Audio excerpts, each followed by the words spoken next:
이어서 지역 정가 소식입니다. 경북매일신문 전준혁 기자 나와 있습니다. 안녕하세요. 네, 안녕하십니까? 네, 21대 총선 당시 사전 선거 운동을 한 혐의로 1심에서 당선 무효형을 선고받은 국민의힘 포항 남울릉 김병욱 의원이 항소심에서 당선 무효형을 피했다고요? 네, 오늘 대구고등법원 형사 1-2부는 김 의원에 대한 항소심 선고 공판에서 공직선거법 위반 혐의에 대해 벌금 150만 원을 선고한 원심을 깨고 벌금 90만 원을 선고했습니다. 네. 또 정치자금법 위반 혐의에 대해서는 벌금 70만 원을 선고한 원심을 깨고 벌금 50만 원을 선고했습니다.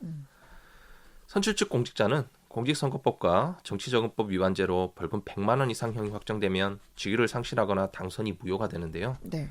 이에 따라 김 의원은 항소심 선고 형량이 확정되면 의원직을 유지할 수 있습니다. 네. 이 재판부의 양형 이유는 감형 이유는 뭔가요? 네, 재판부는 피고인이 사전 선거 운동을 하는 과정에서 한 발언과 집회 참석이 선거 결과에 영향을 미쳤다고 단정하기 어렵다고 그 이유를 밝혔는데요. 네. 이어 정치자금 지출 과정에서 법률을 위반한 것도 경험이 부족한 친인척에게 맡겨 처리하는 과정에서 발생한 것으로 보이고 법을 위반한 선거운동 비용을 모두 더해도 법정 선거 비용 한도를 초과하지 않는 점 등을 종합하면 원심이 선고한 형은 다소 무겁다고 덧붙였습니다. 한편 김 의원은 총선을 앞둔 지난해 3월 21일 당시 미래통합당 소속 박명재 전 국회의원 사무실에서 확성기를 이용해 지지를 호소하는 방법으로 선거운동을 한 혐의와 선거기간 문자메시지 발송을 회계 처리하지 않은 혐의로 재판에 넘겨졌고 1심에서 당선 무효형을 받은 바 있습니다. 네. 다음 소식은 공론화 과정을 거쳐 장기과제로 넘어간 대구 경북 행정통합이 내년 대통령 선거 이후 재점화될 가능성이 높은 걸로 보인다고요? 네. 이철호 경북도지사는 지난 1일 국민대학교 정치대학원생을 대상으로 대한민국 판을 엎어라는 주제의 특별 초청 강연을 열고 이같이 진단했는데요. 네. 이 지사는 이날 강연에서 대한민국의 새로운 성장 모멘텀이 필요하다고 진단하고 판을 바꾸는 세 가지 구체적 방법으로 통합, 자치분권 강화, 개헌을 제시했습니다. 네. 이 제시한 내용을 좀 더 자세하게 알아보죠. 네, 이 지사는 대한민국의 판을 바꾸는 첫 번째 방안으로 통합을 들었습니다. 네. 지난해 연말 수도권 인구는 전국 인구의 50.3%인 2,600만 명. 인구뿐만 아니라 GRBP나 일자리도 전국의 절반 이상이 수도권에 몰려있는 상황이라고 진단한 이 지사는 네. 수도권 집중화가 극에 달했다며 새로운 국가 균형 발전 모델로 통합을 통한 도시화를 제안했습니다. 네. 그러니까 여기서 이제 대구 경북 행정통합 얘기가 나온 거네요. 네, 그렇습니다. 이 지사는 대구 경북 행정통합도 대구와 경북을 합쳐 수도권과 맞서고 세계와 겨룰 수 있는 더 큰 대구 경북을 만들기 위해 추진했다고 설명했는데요. 네.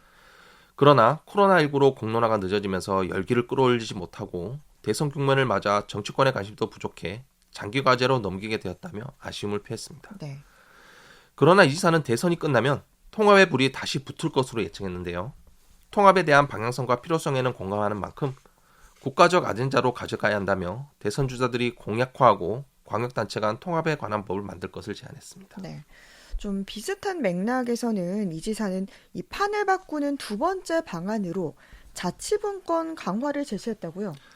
네, 일단 통계청 발표에 따르면 2021년 전국 17개 시도 중 재정 자립도가 50% 이하인 곳이 12곳에 이르는 상황인데 네.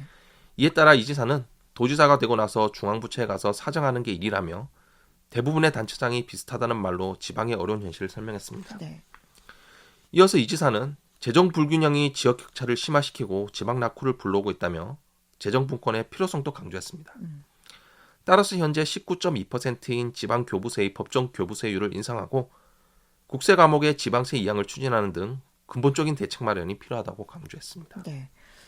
마지막으로는 개헌을 언급했네요. 네. 이 지사는 역대 대통령들이 퇴임 후 불행이라는 공식이 만들어지고 있다며 제왕적 대통령제가 문제라고 꼬집었습니다. 네. 즉 인사권과 예산을 모두 가진 지금의 대통령제 하에서는 어떤 사람이 되더라도 불행해질 수밖에 없다고 우려했는데요. 네. 이에 이 지사는 대부분의 선진국이 내각제를 하고 있다. 우리나라도 이제는 내각제로 전환할 때가 됐다고 의견을 개진했습니다. 네. 다만 이 지사는 대한민국이 이렇게 크게 성장할 수 있었던 것은 훌륭한 국민들과 훌륭한 지도자들이 있었기 때문이라며 지도자를 너무 폄훼하지 말고 통합과 화합으로 미래로 가는 대한민국을 만들어야 한다고 언급했습니다. 네. 다음 소식은요. 경북도 의회가 지난달 31일 지방자치법 전면 개정에 따른 의회 인사권 독립 등 변화하는 의정활동에 대응하기 위해서 의회 사무처 인력을 6명 증원하는 조직 개편을 단행하고 인사를 실시했네요. 네. 이번 조직 개편의 핵심은 의회 사무처의 의정활동 지원 기능을 강화하기 위한 인력 재배치와 인력 증원으로 기존 3담당관 117명에서 의정지원 담당관 신설 등 4담당관 123명으로 인력이 증원됐습니다. 네. 이에 따라 각 전문위원실별 연구지원팀과 총무 담당관실 내 인사팀이 의정지원 담당실관 내에는 역량개발팀이 새롭게 만들어졌습니다. 네. 그러면 이 신설팀들의 역할은 뭡니까? 네, 일단 31일자로 연구지원팀이 신설돼 10일부터 개회되는 제1차 정례를 앞두고 업무 지원에 차질이 없도록 인력을 재배치하고 사무공간을 마련했는데요. 네. 또한 역량개발팀은 의회 차원의 자체 교육 연수 기능을 강화하고 특화된 교육 프로그램 개발 및 교육 원수 지원 등 도의원들의 의정 능력 향상을 전담하게 되며 네. 의정 활동을 도민들에게 제대로 알리고 소통해 나가기 위한 공보팀 인력도 보강하게 됩니다. 이와 함께 지방자치법 전면 개정에 따른 의회 인사권 독립과 정책 지원 전문 인력 도입 등을 체계적이고 선제적으로 대응해 나가기 위해 총무 담당관실 내 인사팀을 신설해 인사권 독립에 필요한 조례와 규칙 마련 등 사전 준비를 철저히 해 나간다는 계획인데요. 네.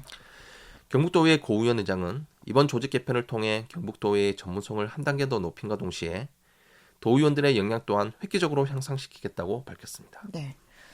또 대구 지역 국민의힘 당원들이 주축이 된 당혁신 네트워크가 출범했네요. 네, 지난달 31일 국민의힘 대구시당 회의실에서 김영기 경북대 명예교수, 정상환 전 국가인권위원 상임위원 등 50여 명은 혁신 네트워크 출범 기자회견을 통해 정권 교체를 위한 당의 근본 혁신이 필요하다고 밝혔습니다. 네. 특히 내년 지방선거에서 지역 국회의원들의 공천권 행사를 하지 말 것을 요구하며 혁신적인 인사들을 대거 영입해 정권 창출에 기여할 것을 당부했는데요. 또 이들은 당 혁신을 위해 합리적 중도와 개혁 보수가 당을 함께 이끌어야 한다며 당내 모든 경선에서 완전 국민 경선제를 도입할 것과 현직 국회의원 지방선거 공천 개입 배제 등을 전당대회에 나선 당대표와 최고위원 후보들에게 촉구한다고 강조했습니다. 네. 이외에도 많은 의제들을 제시했네요. 네, 이들이 제시한 혁신 의제는 자유민주주의, 시장경제, 한미동맹을 지키는 정당 표명, 자유와 공정, 공화의 가치 지향 합리 중도와 혁신 보수가 이끄는 정당, 완전 국민 경선제 채택, 국회의원의 부당한 특권 폐지, 공익과 약자 권익 대변 입법 활동, 혁신위원회 합리 중도 개혁 보수 인사 영입, 정권 교체 걸림돌 인사 퇴출, 혁신 경쟁에 장애되는 당대표 및 대선 후보 선출 등인데요. 네. 혁신 네트워크 측은 앞으로 전국 17개 시도당에서 참여 인원을 늘려나갈 계획입니다. 한편 혁신 네트워크는 지난해 4.15 총선 당시 미래통합당 공동선대위원장을 지냈으며 지난 1월 26일 국민의힘 혁신위원장으로 내정됐던 김영기 경북대 명예교수가 주도하고 있습니다. 네.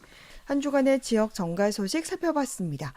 경북매일신문 전준혁 기자였습니다. 말씀 고맙습니다. 네, 감사합니다.